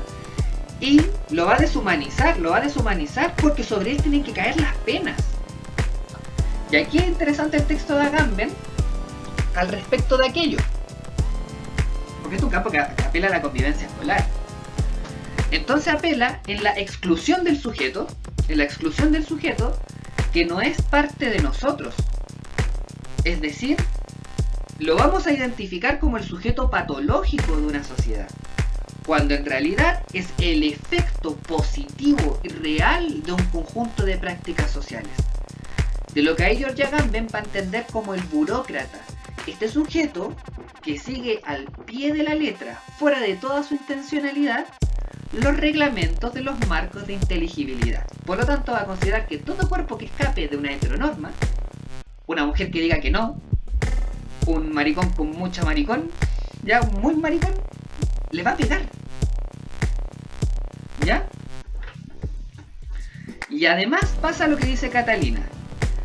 Se desarrollan un conjunto de políticas y de prácticas que también va a responsabilizar a la víctima. ¿Ya? Va a desarrollar todo un conjunto, por ejemplo, y esto ocurre principalmente en los casos de abuso sexual infantil. Ya, si ustedes leen los manuales y los protocolos frente a actuación a abuso sexual infantil, la escuela está encargada de desarrollar un conjunto de competencias para los niños para que ellos mismos prevengan el abuso sexual infantil. Por lo tanto, si fueron abusados fue por falta de competencias. Entonces vemos que esta dinámica, esta forma de actuar en la propia escuela, al igual como ya pasaba con las otras 3 líneas, termina produciendo aquello que dice radical. Pero además produce chivos expiatorios, produce sujetos sobre los cuales comenzar a encarnar esas violencias y la va a individualizar. Y la va a llevar hasta el extremo. Y lo va a excluir, y lo va a penalizar, y lo va a echar, y lo va a tildar. ¿Ya? Lo va a tildar de niño problema, del violento, del intolerante. Y se van a comenzar a producir un conjunto de marcos prescriptivos sobre los cuales ese sujeto es el problema. Así opera la política de equidad de género en Chile, al menos en el territorio educativo. Frente a un marco de convivencia escolar, de convivencia democrática, seamos todos felices, produce aquello que dice exterminar. Produce la violencia misma.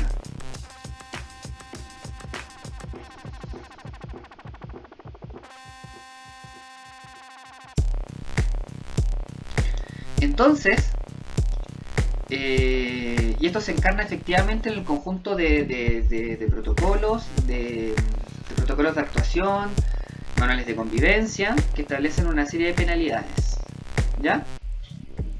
Y las prácticas también que comienzan a pulular. Ya, la niña que fue golpeada porque contradijo al pololo, y usted después la profesora le dice, pero que usted anda ahí con él. Y, pero ¿por qué te pintaste la uña? Está intentando que te peguen.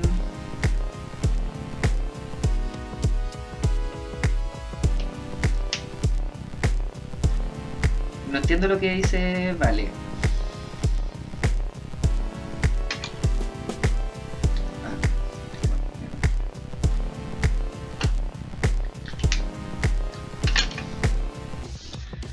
Bueno, mientras Vale... no entiendo lo que dice la Vale, así que si lo puedes volver a redactar. Pues mientras la Vale hace eso, ya para ir cerrando, creo que me di muy poco tiempo para describir esto, pero siento que era necesario desarrollar todo este marco para llegar finalmente a otras ideas.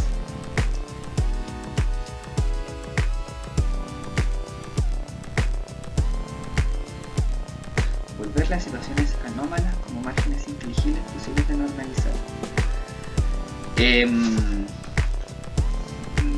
Yo no utilizaría la anómalo, ¿ya? Sino que el concepto técnico que utiliza al menos Agamben para entender esto, y es el clásico, que toda la gente que le Agamben es lo único que sabe de Agamben, es estado de excepción, es excepcionalidad. ¿Por qué se refiere a estado de excepción? Porque es la excepción la que garantiza la restitución de la norma. Es decir, lo que está por fuera, ni siquiera está por fuera. Es el espacio de apertura que genera la normatividad para restituirse a sí misma. Por lo tanto, dentro de este marco de integración, tolerancia, necesitamos un enemigo interno. ¿Ya? Entonces, no es que sea una anomalía. ¿Ya? No es como Neo de la Matrix, no es una anomalía dentro de la Matrix, sino que es el efecto normal. Ya cuando Hannah Arendt hace los estudios sobre la banalidad del mal, dice particularmente, los crímenes más atroces de la humanidad han sido cometidos por los don nadie, por personas que solamente se limitaron a obedecer órdenes. Por cualquier persona, y esta orden tampoco tiene que ser entendida en términos de que viene alguien y le dijo, oye, pégale a él, sino que orden en el sentido de cómo yo tengo que responder frente a determinado marco. Oye, eso no es lo natural, eso no es ser hombre y eso no es ser mujer. Dense cuenta que el marco de la política pública restituye el elemento biológico como verdad última, ¿ya? Siendo incluso un poco científico dentro de su marco de cientificidad. Entonces, al naturalizar todo este conjunto de relaciones, porque eso es lo que realiza el marco de la política pública, las naturaliza y las produce. Todo este conjunto de efectos los produce el mismo, ¿ya? Entonces, cuando digo que necesita de este sujeto, es para validar su propia acción interna. ¿Qué sería de la escuela si efectivamente eliminara, o sea, si efectivamente se gestionara de forma adecuada la violencia? Si se previniera. ¿Se podrían establecer marcos de ley de violencia escolar? Y decir efectivamente, mira, tenemos un conjunto de indicadores que nos dicen que estamos haciendo una escuela mucho más inclusiva que antes. E incluso, como la cárcel, efectivamente. E incluso, como también son los propios sujetos los que comienzan a operar y comienzan a entender la realidad escolar en este marco, ¿ya? Por ejemplo, yo estoy trabajando ahora en un proyecto Fondesit que estamos analizando las prácticas punitivas en aulas, ¿ya? Y primero se hizo un estudio preliminar cuantitativo y ahora estoy participando en el estudio cualitativo. Y en el estudio cuantitativo, desde la percepción de los estudiantes, de los profesores y de apoderados, había una correlación positiva y significante entre prácticas punitivas y sensación de democracia en la escuela.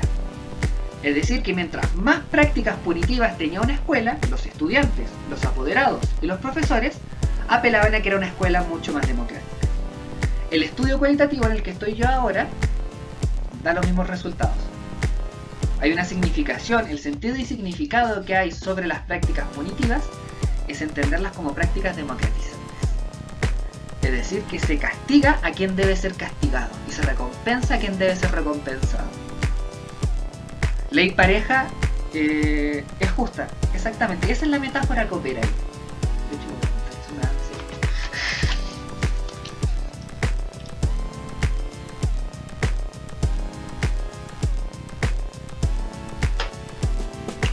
¿Ya? Entonces vemos que la escuela comienza a producir aquello mismo que dice erradicar. Y ahí nos podemos comenzar a preguntar, y ya esto es para cerrar y esto es para que comiencen a pensar en la última sesión, porque en la última sesión vamos a tener que ver qué hacer con todo esto. ¿Cómo trabajar en la escuela entonces? Si efectivamente este marco de la identidad de género, sexo biológico, expresión de género, orientación sexual termina produciendo aquello que dice erradicar, lo termina dotando de efecto de realidad, lo termina naturalizando sobre un conjunto de sujetos, ¿ya? A eso voy. ¿Cómo desnaturalizarlo? Por ejemplo, con una amiga que no quiero decir, no quiero dar más datos de identificación.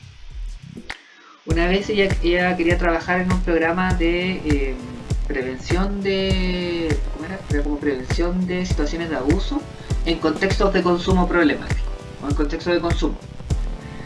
Y siempre que se trabaja eso en la escuela, se trabaja desde las que son potenciales víctimas, así como talleres empoderantes, competencias para no ser abusadas. Entonces nos pensamos, ella me consultó y estuvimos como pensando y un día se me ocurrió, a partir de un meme que vi y dije, ¡oh! ¡Eureka! Y se nos ocurrió la idea, trabajando ahí entre los dos, de que ella podría implementar un taller que no fuese de competencias para no ser abusada, sino que fuesen, y aquí retomando el texto de Bartlett, es decir, considerar la vulnerabilidad inherente de los cuerpos para generar alianzas políticas, para generar amistades políticas. Entonces, la idea que se nos ocurrió fue, por ejemplo, hacer un taller, pero no de competencias para que no me abusen, sino de cuidémonos entre nosotros, nosotres y nosotras.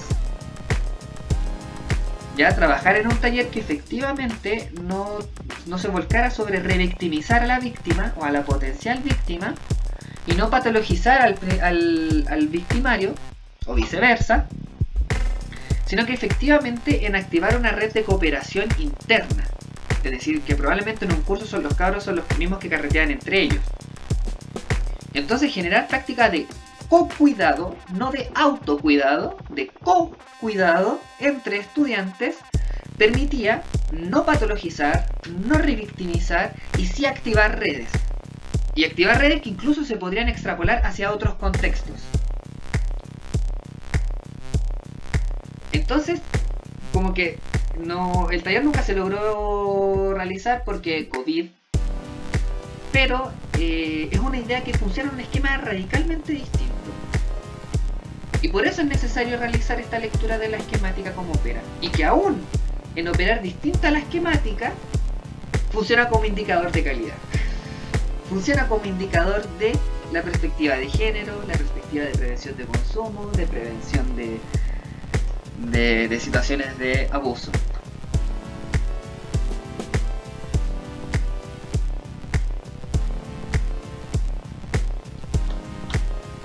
Exactamente, de hecho fue como en una... hay un meme, lo voy a buscar, que decía así como... cómo evitar... no era cómo evitar, era como cómo erradicar las violaciones, una cosa así. Y era como efectivamente no estaba dirigido hacia las mujeres, así como no, fuiste tema con falda más larga, no contradiga al hombre, sino que era todo lo contrario. Sino que era así como enseña a no violar, no golpees. Era una inversión que fue como el momento eureka que tuvimos y dijimos ya, pero activemos redes, hagamos estas cosas un poquito más dinámicas. Pensemos en la escuela efectivamente como una comunidad de cocuidado. Una lógica distinta a lo que se trata de hacer en esta individualización, en esta esencialización de las categorías.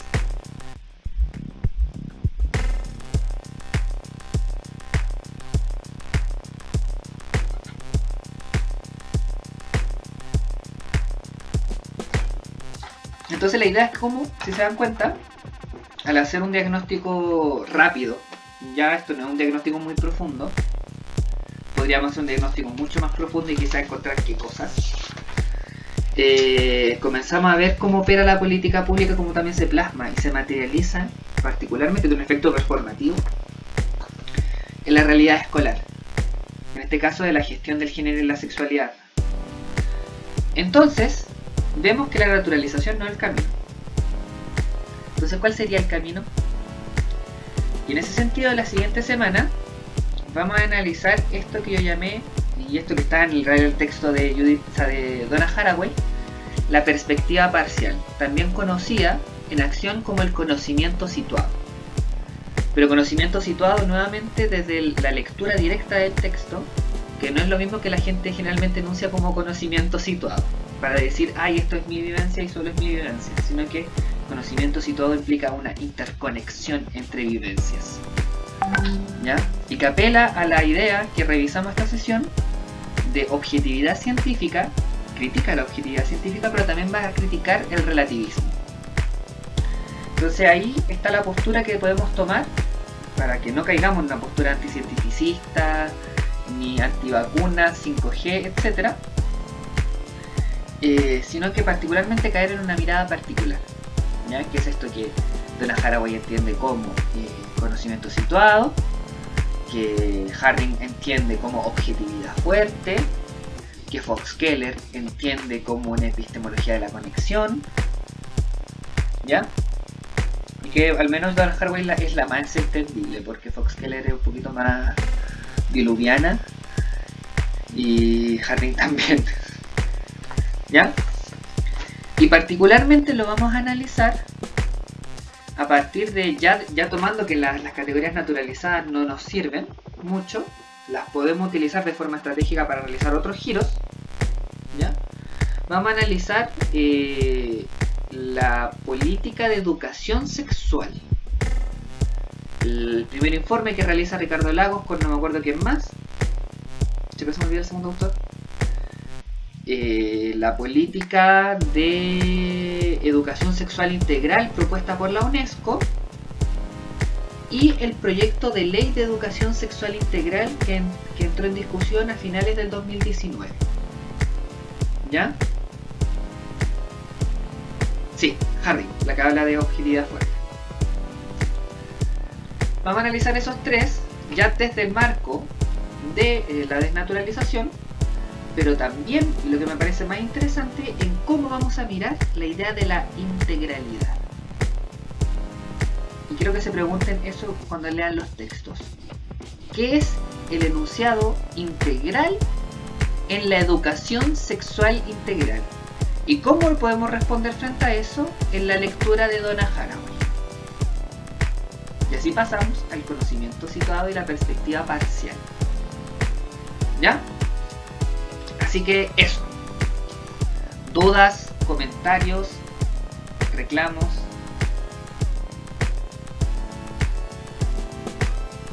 Ya estoy bien pasado.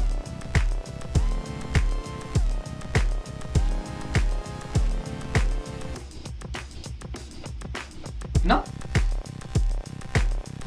Bueno, como bien saben, no tengo mucho tiempo para desarrollar la...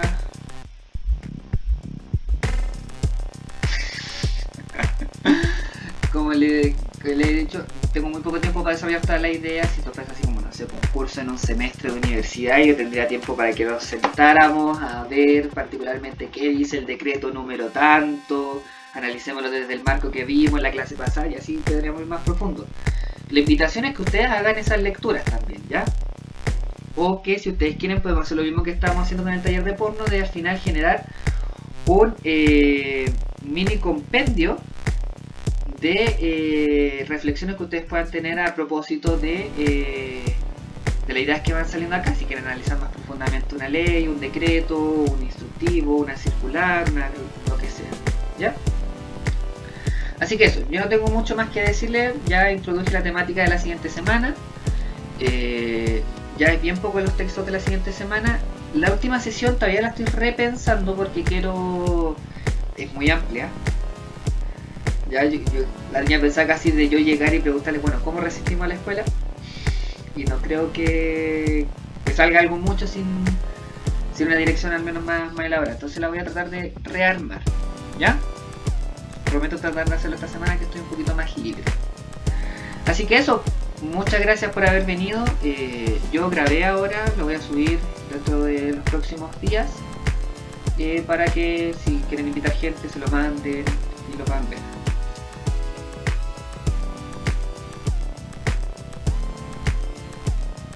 Pueden tomar a la familia como parte de esa institución. De hecho hay toda una lista de la escuela que trata de generar alianzas familia-escuela. Pero también hay que ver cuáles son las significaciones que hay, porque muchas escuelas tienen su interés declarativo, así como decir, bueno, aquí somos una escuela que trata de generar alianzas con la familia, pero ve a la familia como una interrupción de los procesos de enseñanza-aprendizaje y que es una herencia de la pedagogía normalista. ¿Ya? Entonces depende mucho ahí de cada contexto. Yo por eso tampoco he querido bajar tanto a escuelas particulares, porque va a depender mucho. La primera clase la pueden encontrar en el WordPress, en el menú talleres. Hay un botón que es sexualidad en la escuela, hacen clic ahí y abajo al final están los videos. Y ahí voy a ir subiendo todos los videos. ¿Ya? Pero si no lo encuentran también escríbanme, yo les mando los links. Si a mí se sabe que no entendí el WordPress, mándame el link y es como que se los mando. ¿Ya? Así que eso, chiquillas, chiquillos, chiquilles, ¿hay alguna otra duda?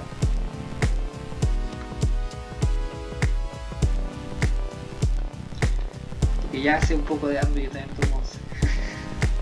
Bueno, muchas gracias por haber participado, muchas gracias por estar acá y nos vemos la siguiente semana. Recuerden leer los textos y bueno, también tratar de elaborar un poco ahí, traer sus propias hipótesis de lo que ocurre. Si me quieren contradecir, contradíganme nomás y ahí entramos en discusión y esto se vuelve aún más interesante. Muchas gracias y voy a ver la grabación ahora.